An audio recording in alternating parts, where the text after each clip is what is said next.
Сәлем баршаңызға, қалдарыңыз қалай? Бүгінгі күндеріңіз сәтті өтсін достар. Бүгінгі тақырып үнділік актриса аты шулы келін сериалының басты рөлінде ойнаған Айбика Кор қазақстандық фильмге түсіп жатыр. Бұл туралы актриса ресми Instagram парақшасында хабарлады деп жазды Казнур.kz. Айбика Нұр Қоянбаевтың Үндістандағы бизнес фильмінде түсіп жатыр. Актриса жарияланған бейнероликте қазақстандық бірнеше актерлерді байқауға болады. Айта кетейік, Айбика Кор үндістандық келін сериалының арқылы отандық көрерменге танылды. Аталған сериалда бірнеше маусым бойы жергілікті телеарналар көрсеткен болатын. Отандық актриса Дарига Батуков түсірілім жұмыстарына Үндістанға барған өнер иесі Таңшолпан бағдарламасын балалық шағындағы бір арманын орындалған айтқан еді. Актриса Нұрлан Қоянбаевтың қазақша фильм бөлімінде Үндістанда бөліміне түскен. Үндістер десе 96-97 жылдары үнді фильмдер еске түседі. Әсіресе үнді фильмдерінің биге қызығатынмын. Қалай бірден билейді, қалай көйлектері бірдей, сәрейлерін не деген айтемін де осылай армандайтын. Мен басты актриса болып тұрсам, артқы планда қыздар билесе деп армандайтын.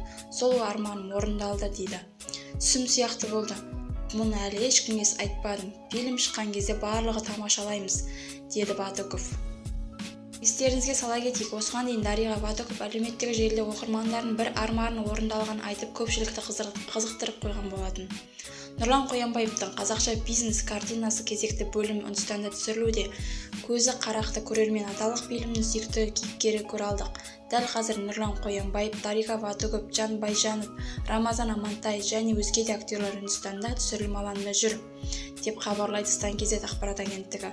Осы ретте актерлердің әлеуметтік желіде парақшаларын түсірілім алаңының қызықты кадрлерімен бөлісуде. Мәселен, көпшіліктің сүйікті актриса Дарига Батуков үнді әйелдердің киімін киіп желіде қызу талқыға түсті. Желі қолданушыларды Батуковтың үнді танымал актрисаларын ұқсатты. Анан дейтін енесіне айнымай қалдыңыз, какела ханым болып тұрсыз, сізге күшті жарасады екен. Үнділерден айнымай қалдыңыз, сіз қызығып кеттім. Қазақтың екі қызын алып гита-зита түсіру керек қой сізге, деп пікір білдірушілер желі қолданушылары пікір жазды. Нұрлан Қоянбаевтың танымал «Бизнес по Казахстан» комедиясы жалғасы Үндістанда түсіріп жатыр. Бұл жайлы актердің өзі Instagram парақшасында хабарлады. Продюсер қазір командасымен бірге түсірілім жұмыстарын бастап кеткен.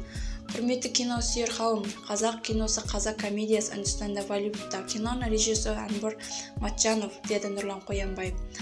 «Бизнес по казахский» жобасы 2016 жылы алғаш рет көпшілікке ұсынды. Көпшілік көңілінен шыққан фильм кейін Америкада, Кореяда, Африкада, Түркия елдерін жалғасын тапты. Ал «Бизнес по Казахстан» Үндістанда фильм осы жобаның 6-шы бөлімі болмақ. Барлығымыз осы жобаны, осы киноны күтудеміз, деп жазды пікір жазушылар. Соңына дейін тыңдағандарыңызға көп рахмет. Лайк басып, комментарий жазып, каналға тіркелуді ұмытпаңыздар.